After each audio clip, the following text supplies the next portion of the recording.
Hi parents, I'm going to give you a little more background on the hand and finger exercises that I'm posting on YouTube. It's really an interesting story, and I think you'll find it rather intriguing and if not a little bit disturbing. I started getting messages years ago in my career from occupational therapists and other teachers around the country, basically telling me that a lot of times young children, even as young as first grade, were needing occupational therapy for their hands and fingers because they did not know how to use them at a sufficient level to even hold a pencil. And so I was very puzzled by that at the beginning when I started hearing these things. But as I started talking to them more and understanding more about movement and cultural changes, I realized that one of the simple things that we stopped teaching in the advent of and popularization of fast food is how to use a knife, fork, and a spoon for young children. Now think about this. If you've ever taught like a 2-year-old how to hold a little plastic, fork and spoon and use their fingers to control the food going in their mouth and not in their ear, you'll get it. I have 3 kids and 2 of them are twins. So I've been there and done that. And so as children learn to eat fast food, it's gross motor control. There's not a lot of skill involved in taking a piece of pizza and shoving it in your face, or a hamburger or a hot dog. Okay? There's no skill involved in that. And so the simple act of teaching a child how to use utensils properly at the dinner table really matters. And it matters because we see that they don't have those hand skills by the time they reach kindergarten and first grade.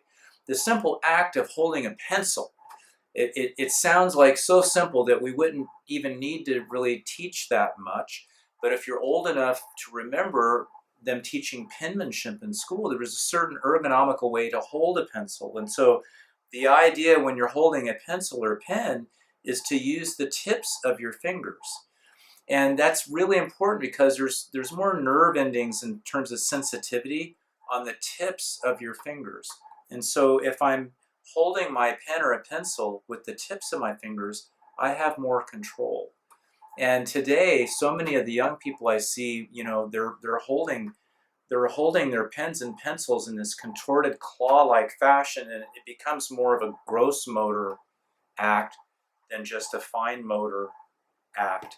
And it does matter. All these things matter. So, as I started teaching elementary PE, even with everything that I know about history and biomechanics and exercise science, I'm looking out at over 1,000 students thinking, where do I need to start? And I did go back to history. I need to start with feet, and I need to start with hands. And it's very difficult to move well if you don't know where your feet are.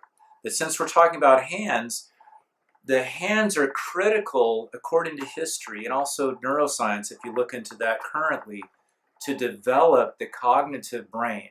So if you want a smart brain, if you want a fit brain, make sure you're teaching your children how to use their hands and fingers in particular with agility. Agility means coordinated movement.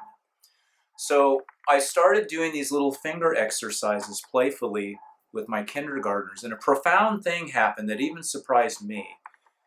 They were mesmerized by using their fingers and in a precise way, because anyone can just say, well, touch your fingers, but I was teaching them how to do it. And it's me enabling them to start learning at age 5 about the softness of movement and the precision of movement. Now, at that age, there's not a lot of ability to have fine motor control. But even at 5, there's some. And so in an age-appropriate way, these are things that they can do. And that's why I started teaching them we can match tip to tip, fingertip to fingertip, and softly make that touch. Instead of mashing it or missing it, it's 1, 2, 3, 4. And that was a lot for some of them, but they all got better. Now, if you come from a music background or you're a dancer, you'll appreciate the rhythmic part of that. Just listen to this. 1, 2, 3, 4. 1, 2, 3, 4. So I'm not just teaching them how to touch fingertip to fingertip, and that's the accuracy matching one surface to the other. I'm also teaching them that there's a rhythmic quality to movement. And these things are so deep, and that's why I really wanted to share the backstory, the background of why I'm doing these silly, I've thought, I think some people say, that's stupid. Well, if you don't know the story, it probably looks pretty stupid, but I'm giving you the story.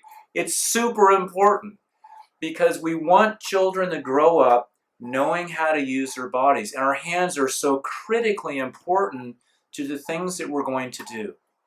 Whether we're going to be an engineer or, collect garbage or be a landscaper or be an artist or whatever. Hands are very, very important. So anyway, the reason for why I'm teaching the drills is because there's a real void of hand skills, hand quality being taught today. And a lot of it goes right back to that we're not teaching a knife, fork, and spoon. Also, the kids are spending an enormous amount of time on games and smart technology, but they're not learning how to use their hands very well. Now we can argue, well, they're using their joystick and they're scoring a lot of points and they're 10th in the world, but they're not using their hands and fingers independently like they would if they were learning how to use a pocket knife to carve out a project for the Cub Scouts like I did when I was in elementary school. They're not learning their fingers the same way as if they were learning how to play the piano or the trumpet or some other type of musical instrument. So again, I really want to emphasize the importance of hand skills and the agility. Agility is coordinated movement and moving with a rhythm. Another thing I want to mention in closing is that I did corporate health for over 15 years, and I had the opportunity to hear one of the top hand surgeons in the United States speak at a ergonomics conference. And one of the things I really got out of his presentation is he said, please understand that very few surgeons are now specializing in the hand. It takes a long time to be a hand surgeon. It's a very expensive process, it's very intricate, and there's high liability from an insurance standpoint. So a lot of people just aren't going into it. They're doing something that would require less training. His point was, you don't want to mess up your hands, because if you do, there aren't as many qualified people out there that really understand the intricacies of hand surgery. And he was towards the end of his career. So that's something I really got out of it. So on the safety note, if we have children that grow up with the ability to have finesse and fine motor control just with the act of writing and efficiency of movement with penmanship, they're going to learn how to use their hands better in general with other activities as well. This is important because the less coordination you have with your hands, the less control of movement you have with your hands, the more likely it is that you're going to get injured when you are using your hands. So coming from an industrial wellness health side of the business, we never wanted the people doing the work or even in the office to get a hand injury. It's way too expensive.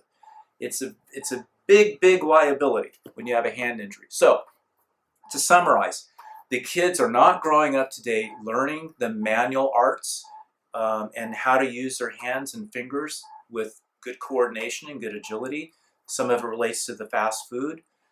It's extremely important. We're not teaching penmanship anymore like we used to. That's another big gap in their education. They need to know how to use their hands and fingers well so they can not get hurt. But it also enables them to start learning from a very young age about the precision and the rhythm of movement. And that, to me, that's about the art of movement. And we can talk about biomechanics and ergonomics, indefinitely. But all that aside, as a science person, there is an art of movement that is not being taught today in most physical education programs. I don't teach PE that way. I'm a classical PE professional.